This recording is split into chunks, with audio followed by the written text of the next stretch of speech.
welcome back to All Things N365 Compliance. And again, this is our brand new series called Spotlight, where we look at all the roadmap features, all the changes to the solutions, what's coming out, what could potentially be going out.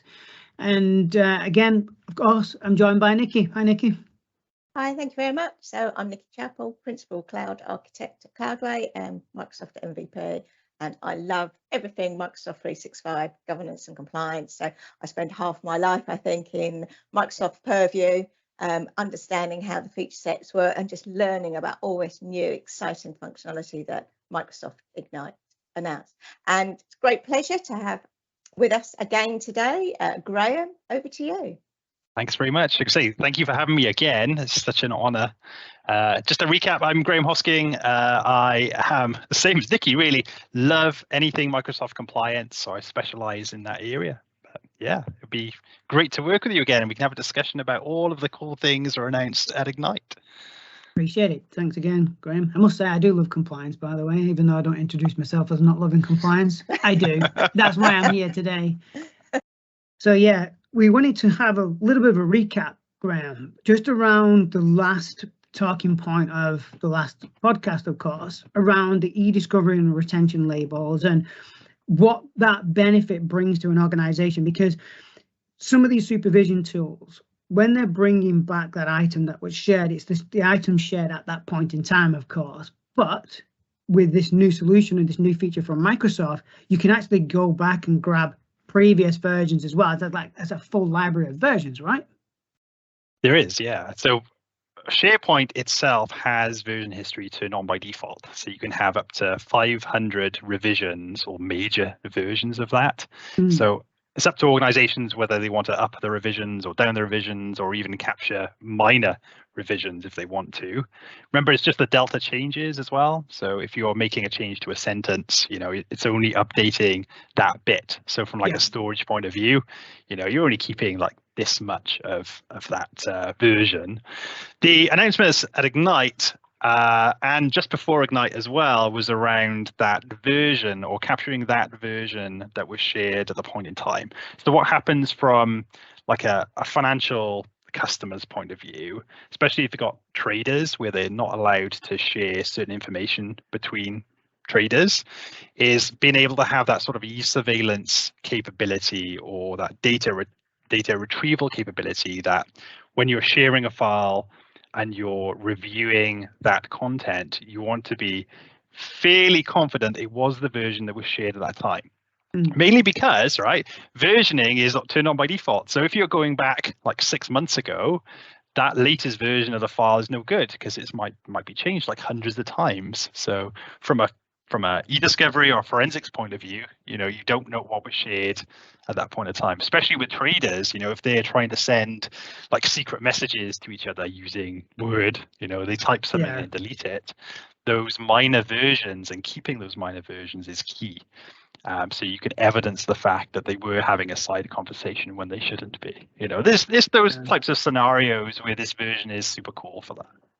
Yeah, I really like it. And we were talking to a customer about this, a few months ago, and they was essentially saying that the tool that they're currently using just grabs the file at the point of share, because essentially what it does, it just takes a capture from Teams, pulls that through the Graph API and gives you that file. But so what happened after that fact? You shared it, but it's the actual editing and modification from that point that they were most interested in. And when this came out from Microsoft, they was like, okay, we definitely want to try this out.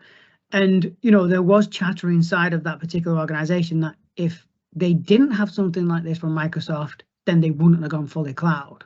So I think this is why I say, from our perspective, coming from a company like yourselves and Nikki, who are dealing with these big organizations that have global regulations that they abide by.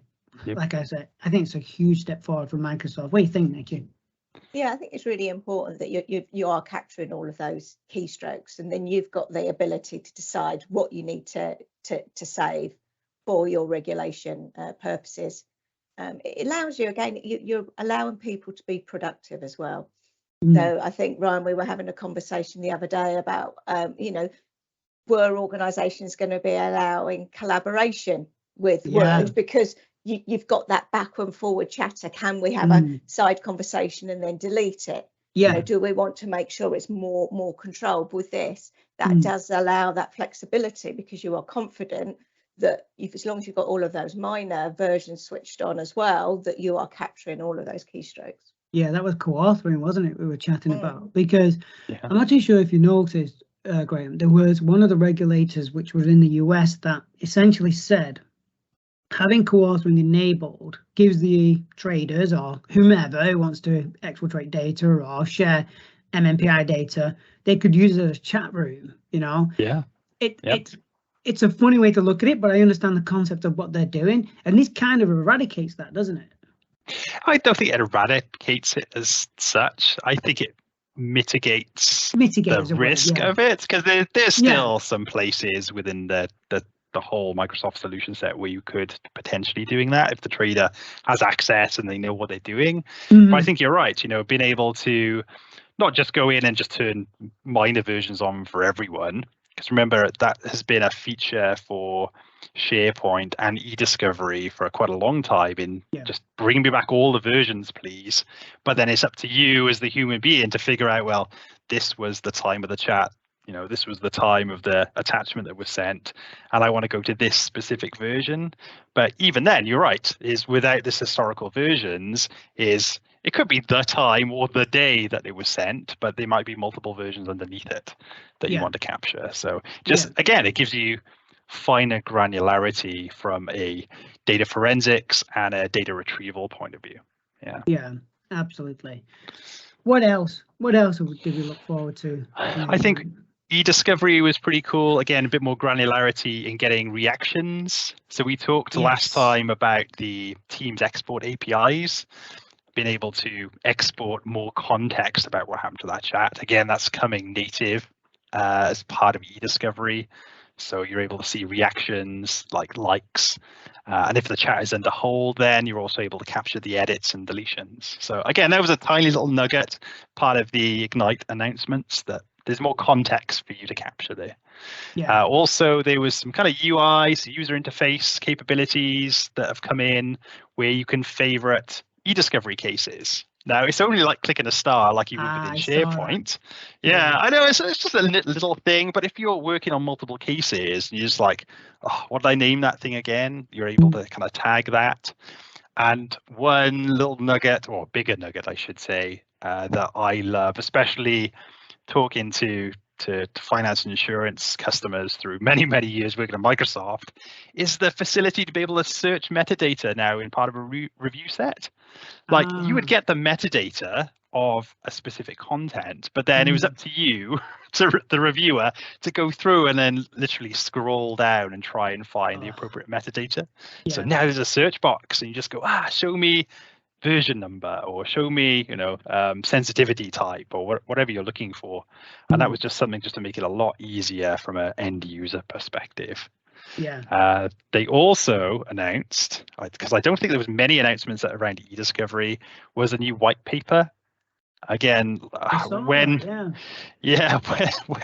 customers come to people like us and they say, well, what's the value in moving to these premium products like EDiscovery Premium? And when we go, you know, it's got new capabilities, we're using like predictive coding, we can call our data in situ and limit the kind of export of that. And then they turn around and say, well, that's great, you know, it's going to save us time, but I want it to save us money. So that white paper really was outlining the challenges in the EDiscovery space, the key features that you get within Premium, all based around, I think it was Microsoft's legal team, so how they leveraged their own technologies to reduce time and cost. So again, maybe we could put that in the description for this podcast. Great read, by the way. Yeah, I agree. And I think, just sticking with EDiscovery a moment, I think it's becoming a lot more popular now in the EMEA region. I see a lot of people move into it because they see the benefit of it. And, you know, Microsoft have always been very clear that it's not a replacement, it's just an advancement of what you've currently got on with your legacy solutions or your on-prem solutions. And let's face it, all, you know, EDiscovery is built to work with all of the other M365 workloads. So you do get a little bit more to play with. But the last thing an investigator wants is more data. So it's nice that you can have the ability now to refine that metadata based on search, because if it saves you time, it saves you money, and that's what they're looking for.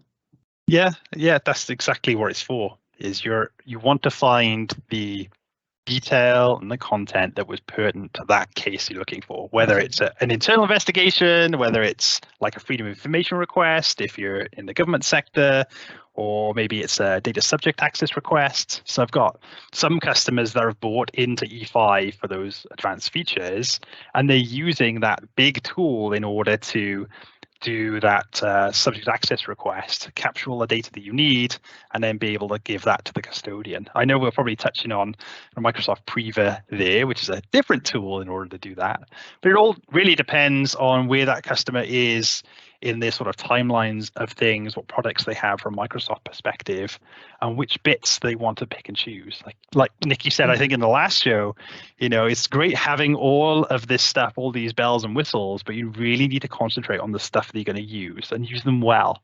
No good just buying everything and go, oh, I'll use that one day, because you'll never use it. You need to have a clear roadmap and an adoption piece for using all of this stuff, really. And I think particularly with EDiscovery, it does bring in, it's a different skill set. You're looking at data analytics here. There's a lot of data that you've got to get through to find that core information you're looking for. So it's not something you can just say, here's the tool, go off and do it. You do really need to understand how to make effective search queries and how to find that data, and how to kind of really use the tool. So it's kind of well worth having those training sessions on it, so you can really maximize the use of it. Yeah, you're right. Just like security, just to very quickly on that, Ryan, sorry. Yeah, sure. Is just in the security world where they use custo query language to do that advanced threat hunting, right? It's weird, but it's the same in the compliance world. EDiscovery has KQL, but it's not custo, it's keyword. But understanding how you do those very complex searches and refine that to find the right information is key. So yeah, I agree with you, Nikki. Like, you need to know what you're doing these tools because they're so powerful. Yeah, Microsoft does have I think from that keyword query language that you can use in that code builder. I think that's the main thing I use. I don't really use the card, but when I'm giving demos out, and it's pretty much the one I use because I find that more intuitive for me to because you can use the Boolean statements in there, can't you, Graham? Yeah, you can now, yes. I really think that's a benefit. And just going back to your earlier comment around you can favorite your cases now, because I do that many demos, I'm playing around with it that much. I just have 2 favorites now, and they're just my go-to without having to trawl through all this stuff. So, I see the benefit of it there. That's a good tip. I need to use that. I have a lot of cases. Same here. I just like 2, and I just know they're my go-to for depending on what I'm doing, So, but what else did we like coming out of Ignite this year? I think one of the things I had a look at is that new search capability in Audit, that you can actually save some of your search queries now. So that's quite useful as well. I think that if you've kind of got things that you want to be looking at and you want to come back and you want to refine them, they are there stored for you. So that's good. See, I'm still on the fence. I'm on the fence about that feature. I think it's really good considering you can have, up to 10 sequential, it's not sequential, it's at the same time, isn't it? It's 10 searches running at the same time, and being able to get a report from that is captured for 30 days. This is good off memory, so correct me if I'm wrong. But with the classic search, the classic audit search is now called, you can run a search now and you get all the information that you need. I still don't think, unless they can make it quicker, that I just want the information now and then not have to remember to go back to the tool later. So I don't know, I think it's a cool feature being able to do that, keep the audit report so you don't have to rerun it again. You just got all the information there, but I've also noticed you can't go in and say, well, that search I ran 20 minutes ago has come back, but it wasn't quite right. I need to go run it again and go make up coffee. So yeah, I don't know. I'm still on the fence about that one. Well, any excuse to have more caffeine is always good, right? But I guess not from that perspective. I get where you're coming from, Graham. It's like, all right, you've made some advancements, but I've got to spend more time making sure it's right. rather than just using the classic version and pulling everything out within, you know, a few minutes. So yeah, I don't know. I'm on that fence with you, I think, at this moment. The same thing is said about EDiscovery Premium, right? Is it wasn't as quick as like content search, because you're giving the criteria, hitting send is giving you some information. What you need to understand is doing other things in order to give you the right information back, but you're still having to jump through a few different hoops in order to do that. If you think about the collections and the review sets, and then finally reviewing that data, you know, it takes more time, but it's more streamlined, right? So yeah, I think with the advanced audit, or the new audit search, sorry, we'll have to see how that plays out. Yeah, agreed. I know we've only got, you know, 4 or 5 minutes left, but Insider Risk. What came out from Insider Risk? Favorite product. So cool. Always save the best to last, right? It is. Oh man, I could speak for hours on Insider Risk. I think I know, you know, it's a kind of a passion of mine. I've done many different sessions on it, and again, I think this year's Ignite was more around refinement and being a bit more modular and getting that feedback from customers that are actively using those solutions. And there was just a raft of different things they've done within that solution, not just from an insider risk management point of view, but also from the e-surveillance platform, so communication compliance, and how those two now integrate.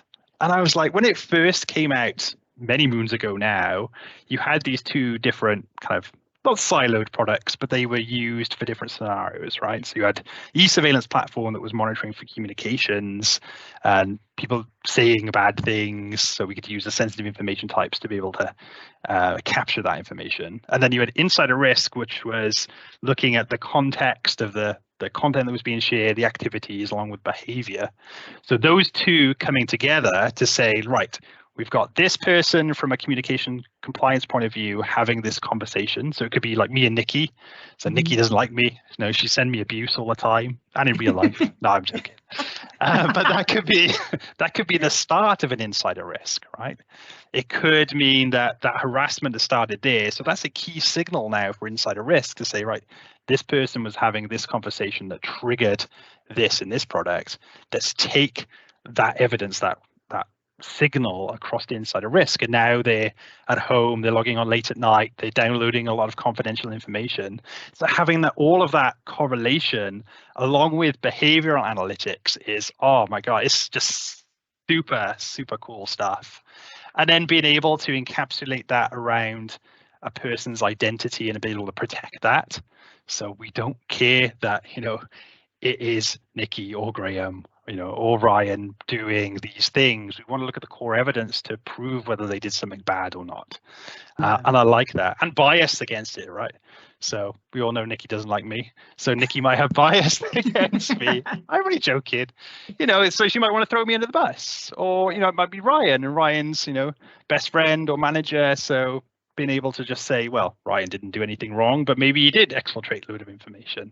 So just to prevent that sort of bias from a reviewer point of view, I think was, again, super cool stuff. There was other, I could rant, sorry, she have to stop me. There were some other capabilities around detailed forensic information. So a bit like what I talked about last time, which was around detailed information from a data loss prevention point of view, getting more context about what happened at the endpoint. They're also bringing that into insider risk as well. So from a forensics point of view, just have more evidence to look at. If you have a look at the blog post, it's quite woolly. It doesn't pinpoint exactly what those enhancements are, but you can just see from other announcements where it's going to be. I'm just going to pause there for a second. The breadcrumbs approach to Microsoft blogs, right? Yeah, exactly. Well, look, it's always good talking to you, Graham, and I think we definitely should get you back on the other series to do a bit of a deep dive around IRM and communications compliance at some point, or even around the historical versions for EDiscovery. But yeah, thanks for giving up your time for the last podcast and this podcast. It's always no problems. Thank you. Yeah, it's been amazing to have me on. So again, thank you very much. You're welcome. Thank you for joining us. Perfect. Thank you. All right. Thanks for that. Goodbye. See you next time. Later.